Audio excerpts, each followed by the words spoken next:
Yes, sir, Ski. You tuned into another edition of Infinite Vibes. I am Moran, the man. Major shout out to my co-hosts who are out here making a lot of money. It's an infinite pull up because it's a big show going down in the A right now. We got an artist who's making a lot of noise. Recently signed to Polo G not too long ago. Got a nice little watch on his wrist. He clearly getting a lot of money, and he was one of the lucky people to get the cool gray 11s, and he's wearing them like they white forces. Please introduce yourself to our listeners, my boy. Hell yeah, Scorey from Syracuse, New York. Scorey, Syracuse, New York. How you feeling today, bro? I'm coolin'. I just got here. It's hot as fuck. Yes. I can curse on it? Yeah, you can curse. Be yourself, bro. You at the crib, bro. You playing 2K. You comfortable at the crib. This is that. Yeah, I'm coolin'. It's hot out here. This your first time in Atlanta? Nah, I've been here a couple times, but I don't know. It ain't never been hot like this though. Yeah, probably because you ain't been like it's May and it's about to be the summertime, so that's all that is. Yeah. Absolutely, man. So Syracuse, New York, man. When it comes to New York, of course, we always hear about the city and the boroughs, but you know, Syracuse and Northern New York, y'all been getting a lot of praise as of late with people like Partisan Fontaine, Tusi. I didn't even know what part he was from. Oh yeah, I think he's from not Buffalo. I know he's from Northern New York. I think Syracuse. I could be wrong, but I know it's Northern New York. But now we got an artist like yourself. So how does it feel for you to be somebody to be putting on for a place like Syracuse? Yeah, it's definitely a blessing because like you said, like not a lot of people come from up there. Like not a lot of it's not like it's pretty hard to come from up there. So that's like a real big accomplishment for me. Yes, sir, Ski. So, you know, let's really just dive into your origin when it comes to music. Like, how did you get started? When was the moment that made you say, man, I'm finna pick up a microphone and start doing this rap shit? I always been writing raps. Like, you know, like everybody, like you probably done wrote a rap before. Like everybody done wrote a rap before. So I always was writing raps and stuff, but I ain't never really like take it serious until I start like really running out of options in life. Like I stopped playing basketball, like stopped going to school and stuff, and it started looking a little crazy for me. So then I just started, like that was like my last resort. So like, you know, talk to me about that. Like, you know, basketball, you know, I feel like we all know somebody from New York that what made you, you know, step away from that? What was going on in your world? Yeah, it's like, I don't know, I just started realizing like, hold on, what you got on up under that, bro? I hear it. It's going into pull it. Go ahead and pull them out, bro. Go ahead, nah. You can't. You go ahead and pull it out, bro. You can hear it. Your ice was literally making the microphones peak, bro. I'll be coolin'. But yeah, I was just in the mic for me, bro. Yeah, I just started realizing like if you ever go on Baller's Life and you see like. It'd be like 13-year-olds dunking and shit. Like I just realized I wasn't like them, so I started realizing like this probably not what I'm gonna be doing. Cause I was getting like 11th grade, 12th grade, and I ain't look like that. Yeah, like they won't give you no scholarships and nothing like that. Yeah, type shit. So damn. So yeah, I just started like cross that off the list. So what made you start going to school? Like, you know.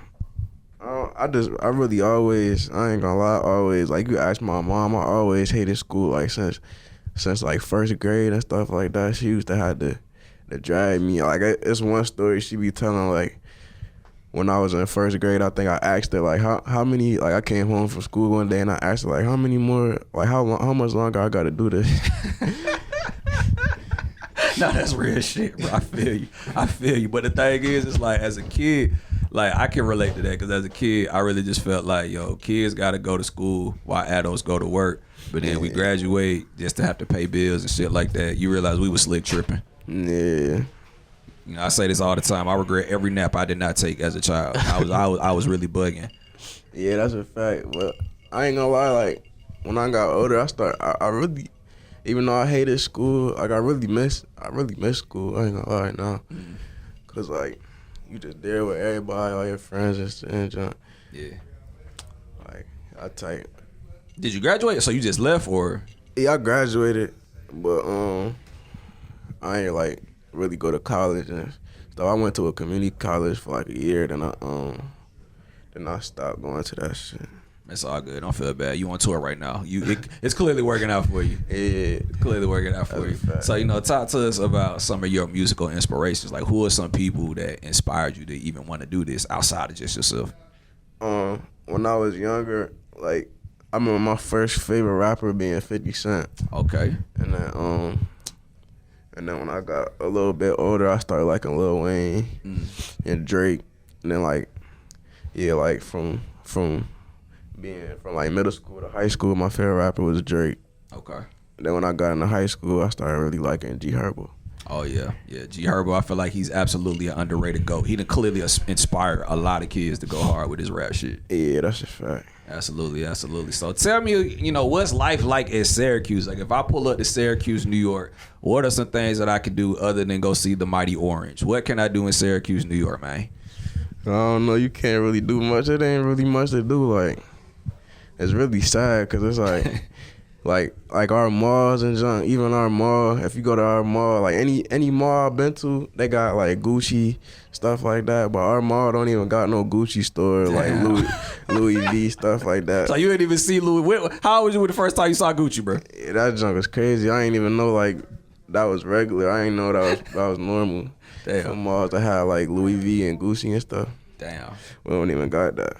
Jesus. Not even like, it's not even like you know how like in LA it's like you'll go to a mall and maybe they don't got that stuff but they got it on Rodeo and stuff like that. It's not even no Gucci store nowhere in Syracuse. Like if you Google Maps Gucci in Syracuse, you're not gonna find it.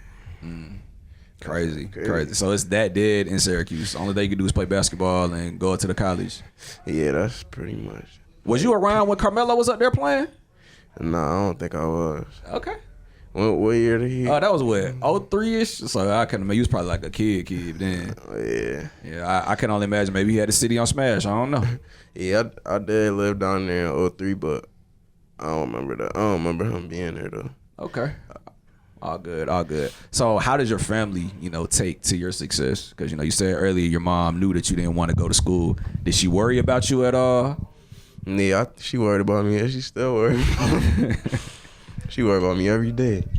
But that like took a little weight off her shoulders when I really started, like, she started seeing that I had like something to do. Yeah. So yeah. Dope. So how's she taking to your success? Like, has she seen you perform yet? Yeah, she my mom my manager, so she like. Oh, so she here?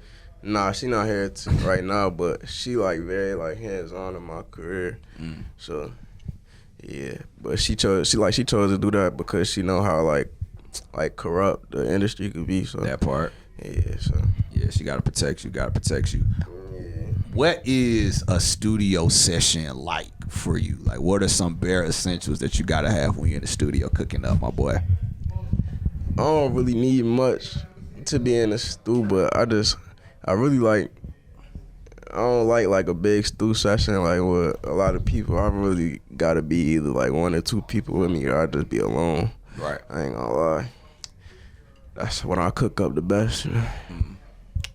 Do you have like a specific like, I don't know, like a specific type of sound that you like to go for when you rapping? Like I don't know, like what are like describe like how you feel when you hear a beat that you just gotta rip. Yeah, so I usually like, I'll probably hear a beat. I'll probably be writing at home or something and have like a few like ideas to go off of. But I usually just write in the studio. Like I hear a beat in the stew and then write to it. And I usually like guitar type beats. Okay. And stuff like that.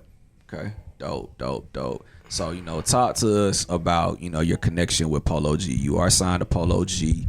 And I think it's safe to say that he is absolutely on his way to being a GOAT of this new era. So how did this happen for you, bro? He found me off of Instagram. Like one day I had posted, it was like my second music video that I ever dropped. And I had posted it on Instagram, like a snippet of it. And then I went to sleep and I woke up and I had like mad notifications on my phone. I went to the bottom of it and it said like Polo Capital, I followed you. I was like, oh shit. Then he had DM me like, yeah, you hard. It was called Freddy Krueger. He liked that Freddy Krueger shit hard. And yeah, we just went from there. That's hard. So what was it like for you when y'all first met, like face to face? Like what was that experience like? He had brought me out to a show, and it was like crazy because like we were saying like in Syracuse, I honestly thought I thought all of this shit was fake. Like I thought like people would be chosen from birth to like be rappers and junk. Like cause I ain't never know nobody. Like, you know, in Chicago they got people that you might know somebody from somebody's block that know like a famous rapper that came from there or something like. It's definitely like that down here. Yeah, like I ain't know nobody. I ain't know nobody that ever even knew nobody that was famous. So it's like I thought that shit was fake. So when I went, he brought me out to the show. He had all these people like Tusi was there, like Young and Ace, like mad other like mad famous people. I was like, damn, this shit real. Yeah, you can really do it. Yeah, beautiful. Like that like motivated me to like really go hard though. After I seen that. Dope. Is there any advice that he's giving you? Like, yo, man, like don't move like this, move this way type. Yeah, I just be asking him for advice like along the way, but like something that he told me like early on that I remember was like when my best friend had passed away. He told me that I could either use that energy to like enter something good or use it to do something bad. And I just kept remembering that he said that, and kept going like use that energy, like put it into my music, and that's when I like a couple months after that I got signed. Right. Yeah, good for you, man. Good for you. So, you know, leading up to this point, you are officially on tour with NLE Chopper. You know, talk to me about your tour life experience. Like, what's it like for you being on the road?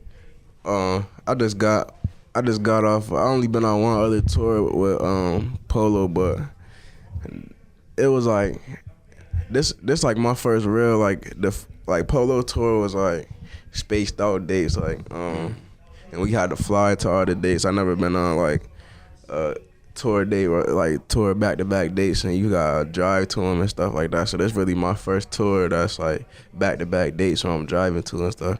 Right. So yeah. Okay. Hey man, well you definitely doing your thing. You definitely out here winning. So, you know, congratulations to you on everything you got going on, you know, getting signed and taking off and having a bust down and the loud necklaces and all that. Yeah, the microphone peakers. So one thing about Infinite Vibes before we wrap, we always like to ask our guests to just, you know, provide positive words of, you know, affirmation. So what are some advice that you can provide to anybody that's on their way, big dog? Shit, just stay true to yourself. Don't let all the hype get to your head and change who you are, stuff like that. And just stay true to yourself and be you. Don't worry about what you see on Instagram, what everybody else doing. Just stay in your lane.